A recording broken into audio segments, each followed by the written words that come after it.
Sometimes it's about more than manifesting. You got to do the work. Welcome to the Keep It Uplifting podcast. I am your host, Uplifting, and I have the great honor of having the author of Wired for Self-Love, 11 Strategies to Free Yourself from Your Past, Embrace Your True Identity, and Develop Unshakable Confidence, Neha Sonney. Say hello to my listeners, please.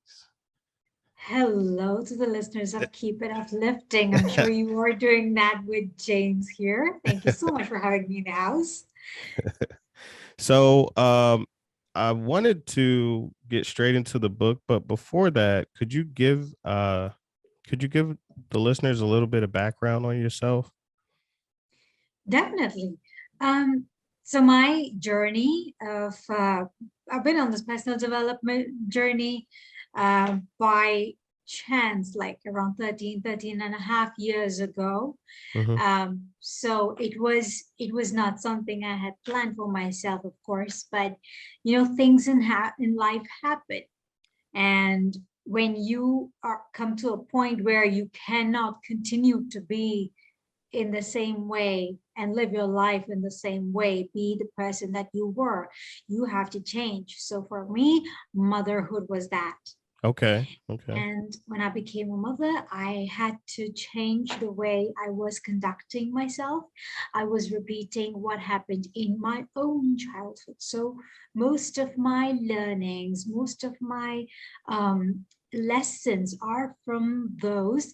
And wherever I noticed there was lack of awareness Mm-hmm. from the parents, and I made sure I am aware of that, so I speak better, do better, be better, more loving, kind towards my son. But that was just a stepping stone for me, because I didn't know myself 13, 15 years ago. If you would have met me, you wouldn't have recognized me, because I was a very angry, bitter.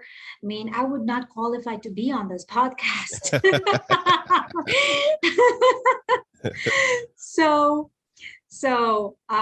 I'm way more positive because I put in the effort to become a better person, and I Mm-hmm. had a very big why.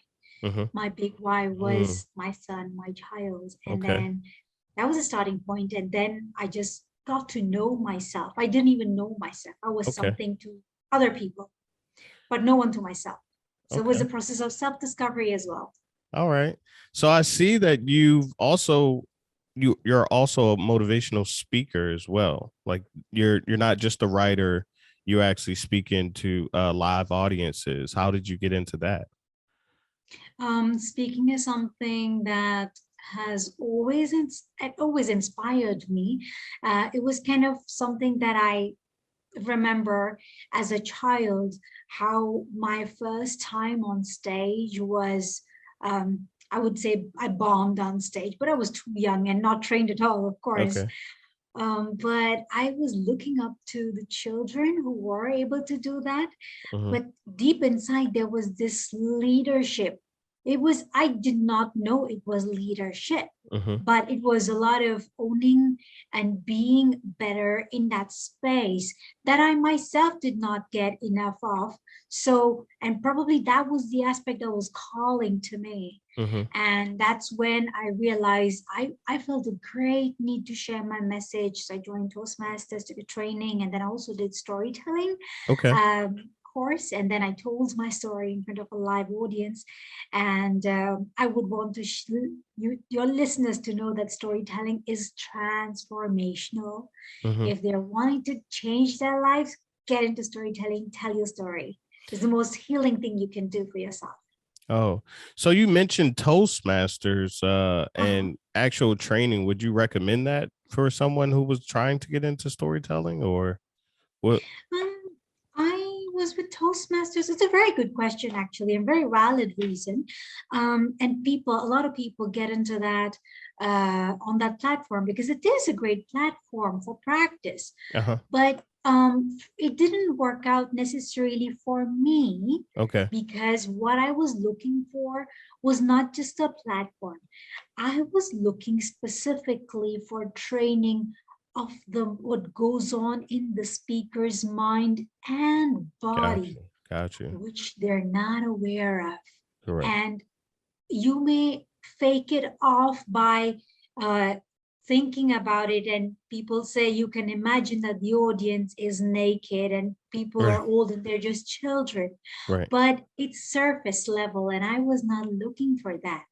If listeners of your podcast would like to try it out, I mean, a lot of people actually have found success and um, improvement in their own presentations, and it's fine. Mm. So Okay. personally, for me, that was not the right platform, but I had to go through that in order to realize that's not right for me. Okay. But that's what I brought into my own training of I have a whole speaker training program Mm-hmm. where I talk about this, and I have storytelling included, but I have the aspects that were missing for me included in that training. So if you're Okay. looking for something deeper, what's going on in the body, and you're fighting those thoughts, I know what the speaker is going through because the body language gives off everything. Okay. Okay. So, So with your why, is that mhm. what helped you develop the uh premise for this book? Was that the reason that you wrote this book?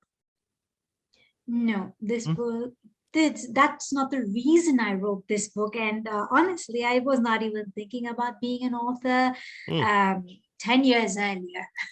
Okay. Okay. But I think this opportunity came up for me sometime last year to write a book. And I was blogging very regularly since 2016 Mhm. after I finished coaching. And then I liked writing. I enjoyed it. But and then the opportunity showed up because I started, like, I got to know someone who was into self-publishing, Okay. and the opportunity came. So I had been telling yes to myself for adventures, and I said yes to this. Um, but the interesting thing that happened, James, and the listeners, I would love for you to know this. Without the opportunity to write this book, my own journey of self love would not be where it is today. I had to write this book in order for me to actually practice what I was to teach the world. Okay. Otherwise, this message would have not been authentic. Okay. Okay. Okay. Yeah. So, um, what was your biggest hurdle in writing this book?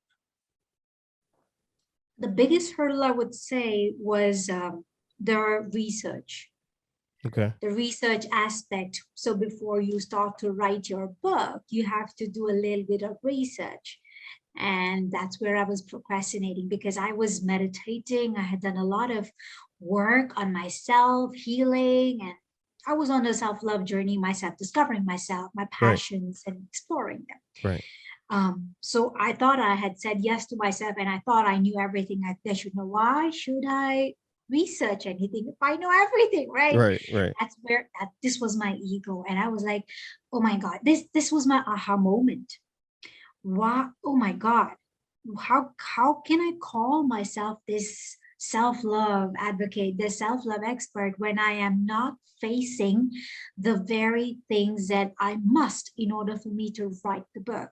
So I was Right. procrastinating doing the research because it was challenging my ego. Okay. That was the biggest hurdle, and this was the Wow. biggest aha moment. I talk about it in the book as well. Okay. Okay. Yeah. So you mentioned ego, Mm. and I did a podcast on self love. That's what drove me to immediately want to interview you. So, Mm. um, I said something along the lines of self love is not selfish in that podcast. Yeah. But some would see that as ego. Do you Yeah. agree? It's quite a misconception. Okay. And it's in the very first chapter of Wired for Self-Love. I talk about how it is perceived and what the challenges are. And just like you say very correctly, people don't have the right idea of Mm-hmm. self-love. And Superficially, self-love can look like I am taking care of myself, I'm treating myself to this, I'm going for massages and blah, blah, blah. It's very superficial. Okay, it's nice to take care of yourself like that. Right. But what about your mental health? What about your emotions? What about your feelings? Are you projecting them?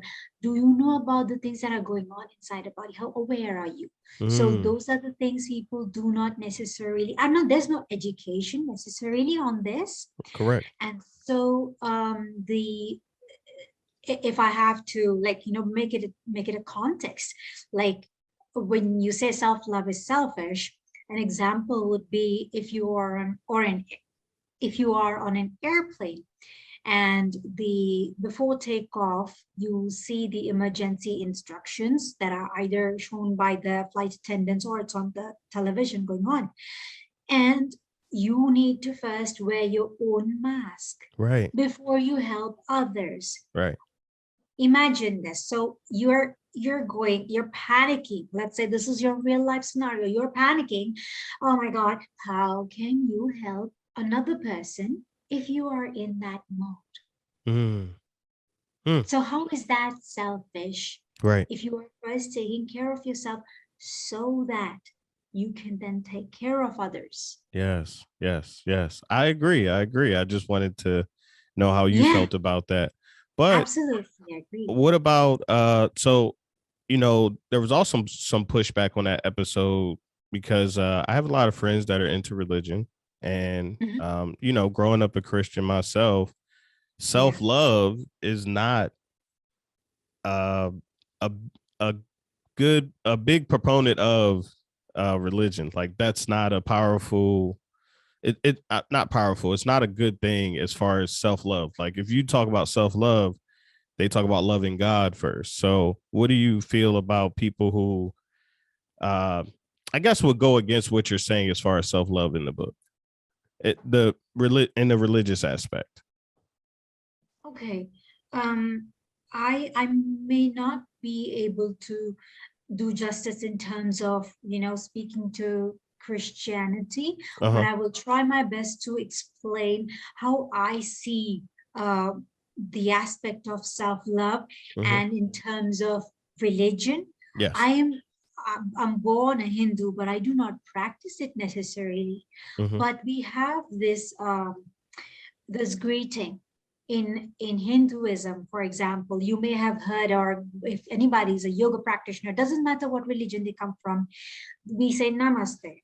Right. So and that means like the divine in me honors the divine in you. Mm. So that's a greeting. And so there is like honoring of the divine in someone, but we have that essence in ourselves, and we are trained, like even in Hinduism we have gods and goddesses, like thousands and thousands of them, and people go to temples and worship them. But is that necessarily, where is that? We are essence of that. Like that's the spirit, we are the essence of God. And when people find people find their greatness, Uh-huh. it is the God in them that is potentialized and realized. It is the aspect, it's like they're doing what God's meant for them to do, the work Okay. they're meant to do in the world. Okay. That's how I see it. That's one aspect. Other aspect is like you can go to church, you can go to temples, wherever you go, you pray to God, you're religious, you pray every day. But how do you see a person? Are you kind to, Right. do how you speak to the spirit of people around you? How kind are you? So then I would want to look at religion separately and then just look at this aspect and see how are you dealing with people, because nobody has seen God in person, Right. but we meet people and there is an essence of God. If we notice that in them, we have to first notice that in us. Right. There is that in us and is present all around us. So there is no one aspect. So I'm someone who doesn't practice Okay. any kind of religion. My religion is love. Okay. Okay. if I'm able to do justice to your question. No. I think it was a loaded question, so I think you answered it Mm, very well. Um, mm, and I do believe that love is powerful. So, you have to have self love to be able to give love to others. So I do agree with that. yeah. For someone that is reading your book, what is the biggest takeaway that you would want them to come away with? Um, I think I mentioned this in the last or somewhere in the book. I If people after reading the book understand themselves, Okay. and they're a little bit more 1 or 2% more integrated, means the parts of themselves that they had otherwise um, just neglected Mm-hmm. or chose to not look at because it was something they didn't like about themselves. Right. If they're able to love that part of them, Mm-hmm. then they are a little bit more whole, more complete, and they are bringing that into the world the more often they read the book. So this is not a read once and put it aside. You do the exercises and go slowly and do the work. Okay. Once they do this and they're a little bit more integrated and more, if that's what happens for them, Mm-hmm. nothing makes me happier. Okay. Yeah. And uh my last question for you Yeah. is what what is the what mark are you trying to leave on the world? I always ask this question. So it's just a common question for the podcast. Very good question. I would say two things come up for me, James. One is believe in yourself, Mm-hmm. and the other one is never give up. Never give Okay. up on what you want. Mm-hmm. So never give up on love, never give up on what you want. Okay. Definitely. And a lot of the times it's the believing factor that Mm-hmm. is missing element in people's lives, and they're going around looking for that validation. Okay. So once they're able to give that validation to themselves and see who they are, they will know themselves.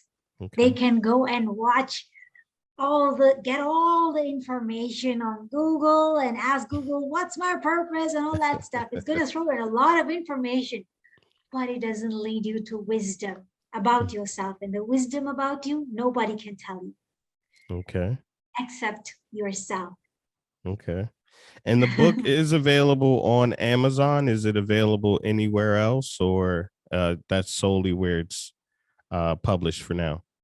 Right now, it is available only on Amazon and in Kindle format.